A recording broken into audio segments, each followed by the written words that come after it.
Hi, so welcome back to our second part of the Texas State Cemetery video. This is a beautiful cemetery. It was restored and enhanced during the administration of George W. Bush. At the beginning of the cemetery, as you enter the bathrooms, there is a museum. It includes such artifacts such as a Civil War sword, as well as displays about some of the people who were buried here. We also went to James Pinckney Henderson's grave in part 1. Here's a pistol of historical significance. There's quite a bit of history here on display on the walls. It would probably take you a couple hours to read everything, but it highlights some of the people who are buried in this cemetery, dating back to the time that Texas was part of Mexico. And here's a marker of a brave soldier of Texas who died December 24th, 1847. And here's a copy of the Dallas Times-Herald reporting on the death of President Kennedy here in Texas. Of course, this article also mentions that Texas Governor John Connally was also hit by a sniper as he was riding in the motorcade on November 22nd, 1963. We talked about Governor Connally in part 1 of our video. And now let's get into the second part of our cemetery video. So this is definitely one of the graves that I wanted to find, that of Ralph Yarborough. He was a U.S. Senator from Texas. He was actually with President Kennedy that morning in Fort Worth, November 22nd, 1963. He also rode with Lyndon Johnson in the Vice President's car in the motorcade through Dallas in which President Kennedy was assassinated. Yarborough was upset that he wasn't included in some of the planning of the trip to Texas, and he just had it. He was not going to ride with Lyndon Johnson in the car because of it. Lyndon Johnson and John Connally were political friends. Yarborough was not friends with Connally, and there was a falling out, and I understand that President Kennedy had a little tiff with Lyndon Johnson the night before he was killed. He told Yarborough to mend his fences if he valued their friendship. He is the congressman who was seen crying there at Parkland Hospital when President Kennedy was brought in there with a severe gunshot wound to his head. Always remember that because he was wiping his tears. And as you can see there, his signature has been engraved on this marker. Up here is an eagle perched on a rock, and somebody's left some rocks up here. But you gotta know that was just a extremely traumatic incident for anybody to go through. Even Americans who weren't even there in Dallas know that their president had been murdered. So Ralph here heard the gunshots. Because Rufus Youngblood, I think, was the Secret Service agent in Johnson's car that jumped onto Johnson because they weren't sure if the assassination attempt was to take out both the vice president and president. Yarborough lived through that very difficult moment in American history.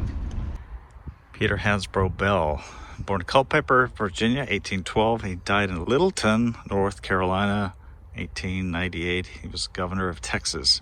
Died at age 62. Right there in the shadow of Stephen Austin's tomb is Bigfoot Wallace, better known, well, his name was William Alexander Anderson Wallace, better known as Bigfoot Wallace. Lived from 1817 to 1899. He was a Texas Ranger who took part in many of the military conflicts of the Republic of Texas and the U.S. in the 1840s, including the Mexican-American War. He was commander of a ranger company fighting border bandits as well in the 1850s, as well as Native Americans. He was so expert at trailing that he was frequently called upon to track down runaway slaves trying to get to Mexico. You guessed it, Bigfoot is his nickname because he had big feet. So I'm going to talk about this guy here, Adam Rankin Stovepipe Johnson. He was a Western frontiersman, and he was later an officer in the Confederate Army during the Civil War. He obtained notoriety because he led a raid against Newburgh using a force of only 35 men. He was able to confiscate all their ammunition and their supplies without a shot being fired because he tricked the defenders of the town into thinking they were surrounded by cannons. In reality, they were not cannons, they were stovepipes that he set up. And henceforth, he got his nickname of Stovepipe Johnson. In a battle of 1864, he was wounded to the point where he lost his eyesight, and he spent his final years as a blind man. In the 1880s, he founded the town of Marble Falls, Texas, which was known as the Blind Man's Town. All right, so I found the grave of Governor Allan Shivers. He lived from 1907 to 1985. He was Lieutenant Governor of Texas. He was Governor of Texas from 1949 to, looks like, 1957. And he was the one who developed the Lieutenant Governor's post into an extremely powerful perch in state government. He actually appeared as himself in the 1955 film Lucy Gallant, starring Jane Wyman and Charlton Heston. Now, this governor used his office to resist legally mandated integration in Texas. He found his way around the U.S. Supreme Court decision ending the separate but equal doctrine in Brown versus the Board of Education in 1954. So he was not exactly one of your civil rights advocates. I am now at the grave of somebody who was very good with civil rights, and it's Governor Dan Moody, who's buried here with his wife, Mildred. He lived from 1893 to 1966. He was the youngest ever governor of Texas at the age of 33. He served as governor from 27 to 31. In fact, he helped break up the KKK when he was a district attorney in Williamson County. He obtained an assault conviction against 4 members of the KKK for beating and tarring a white traveling salesman. These trials were considered the first prosecutorial success in the U.S. against the 1920s Klan and quickly weakened the Klan's political influence in Texas. He was the one who investigated the highly corrupt Governor James Ferguson, whose wife Miriam was also the governor. I visited her grave earlier. His investigation recovered $1 million for the taxpayers of Texas. In 1927, Moody defeated Miriam Ferguson in a runoff election. He became the youngest governor of Texas. He was a conservative Democrat. He served 2 terms as governor before he left office. Even though a Democrat, he opposed FDR's New Deal and supported Eisenhower and Richard Nixon for president. Right there it says, whose integrity and dedication created lasting standards for conduct in office and in his beloved profession of law.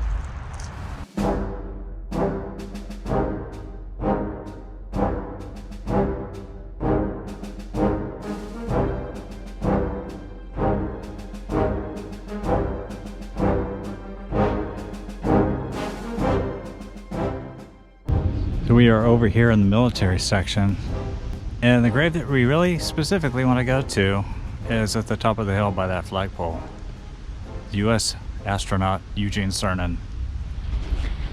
It's absolutely crazy how many legislators, judges, elected officials are buried here. Now this is interesting. Drawn to a large headstone because of artwork depicting Southwest Airlines, I learned this is the grave of Herb Kelleher, the legendary co-founder, CEO, and chairman of Southwest Airlines until his death in 2019. Kelleher was born in 1931, was a lawyer first, and then became a successful businessman and millionaire due to the success of Southwest Airlines. The airline began flights in 1971. Under Kelleher's leadership, Southwest succeeded by a strategy of offering low fares to its passengers, eliminating higher change and baggage fees, and using just one kind of plane, which made it easier to train pilots and mechanics and manage fleet operations.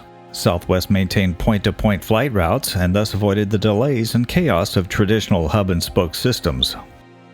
So I just have to comment because I flew in at Southwest and they bumped my flight, and I spent 4.5 extra hours at the airport waiting for a direct flight to Austin yesterday, and then they lost my luggage last night.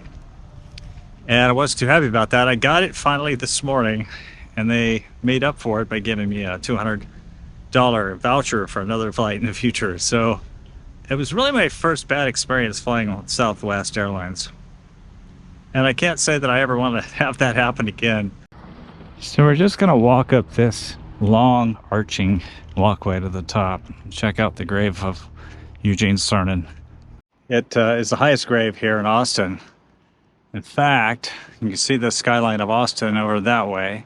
I don't think it's any accident that they decided to place the grave of Eugene Cernan here at the highest point in this cemetery. because he reached some higher heights than this. Eugene Cernan was the last Apollo astronaut to walk on the moon. And let's see here, in the middle, it's a quote, "I inspire you to always reach for the moon. Even if you miss, you will land among the stars." There's the Apollo mission emblem. It's Tom Stafford, Young, and Eugene Cernan. Right here it says Captain U.S. Navy. As one of NASA's early generation astronauts, he was the last man to walk on the moon during the Apollo missions, the second American, and the third person ever to walk in space. NASA Distinguished Service Medal 2 times, U.S. Space Hall of Fame, and Astronaut Hall of Fame. And check it out. Maybe it was a child. One of the relatives here says, "I love you, Mom. No backs. Danielle." Janice, his wife, died in 2021. Eugene Cernan died 2017. And right there is the moon. That is so cool. As we leave the moon in Taurus, Lithrow, as we leave, we came, and God willing, we shall return with peace and hope for all mankind. Definitely one of the most interesting graves I've seen. I've never been to an astronaut grave, and I think there's only been like 12 or 13 men who've walked on the moon. We're probably going to go back someday, but as for right now, these 12 men have been cemented in history, Eugene Cernan being the last guy to walk on the moon. Just to show you what it looks like from the top of the hill, this is what it looks like in the back. There's some houses, and it's like they have some second-story balconies and such. Yeah, but just your typical Texas neighborhood from the top of the hill here. There are a number of cenotaphs in the cemetery. Cenotaphs are markers for persons who are not buried in that particular place. For example, this one for Samuel Dealey is a way to remember him, since he was killed when the submarine USS Hardin was destroyed in the South Pacific by a Japanese depth charge during World War II. His body and the bodies of about 75 other men who served with him were never recovered. This cenotaph is for U.S. Senator John Tower of Texas, who died in a 1991 commuter plane crash. Tower was a U.S. Senator from Texas from 1961 to 1985. The crash also took the life of his daughter and space shuttle astronaut Sonny Carter. Tower's body is not here. He is buried in Dallas, Texas. There's also a cenotaph for Black Cowboy Willie Pickett. In 1932, after having retired from Wild West shows, Bill Pickett was kicked in the head by a Bronco. After a multi-day coma, he died on April 2, 1932. He was buried on the 101 Ranch in Ponca, Oklahoma. Another cenotaph pays homage to heart surgeon Denton Arthur Cooley, who lived from 1920 to 2016. He was famous for doing the first implantation of a total artificial heart. Here we have the grave of Hardin Richard Runnels. He was governor of Texas from 1857 to 1859. A very cool marker here on the ground. Sacred to the memory of Governor Hardin Runnels. This is a memorial here to the victims from Texas in the September 11th attack on New York City and Washington, D.C. The steel here in the center is from the World Trade Center.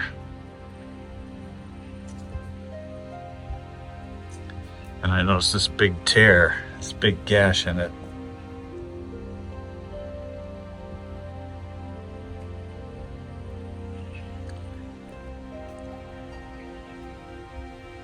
This is when the Pentagon was hit. 903 was the South Tower.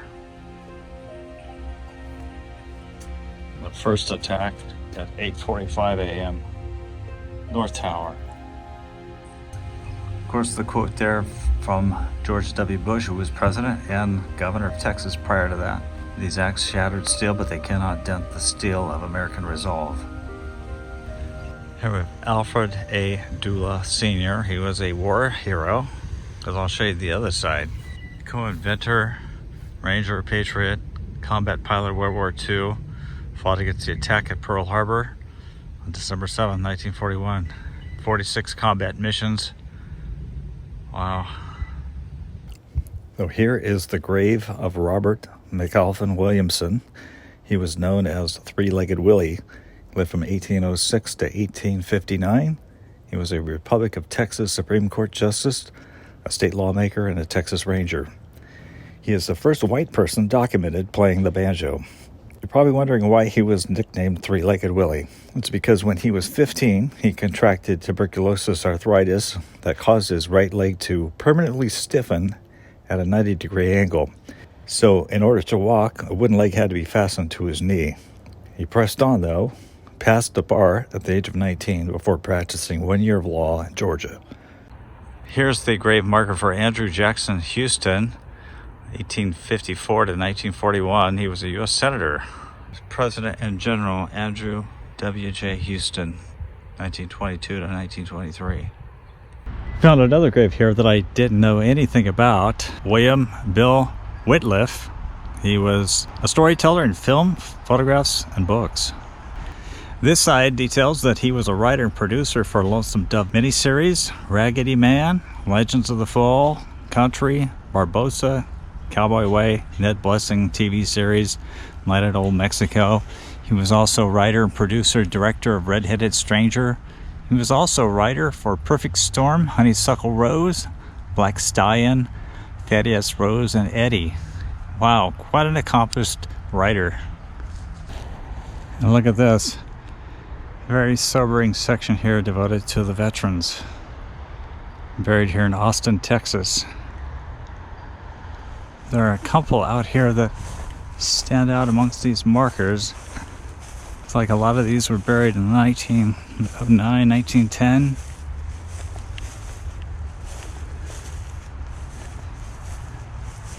William Snyder, Company I, Regular Texas Cavalry, Confederate States of America, wounded at Chickamauga. Who believes this? Gone but not forgotten. He's forgotten. A lot of these were Texas cavalrymen. Only God knows who they are. I don't know if you folks ever visit cemeteries and ponder life, how short it is.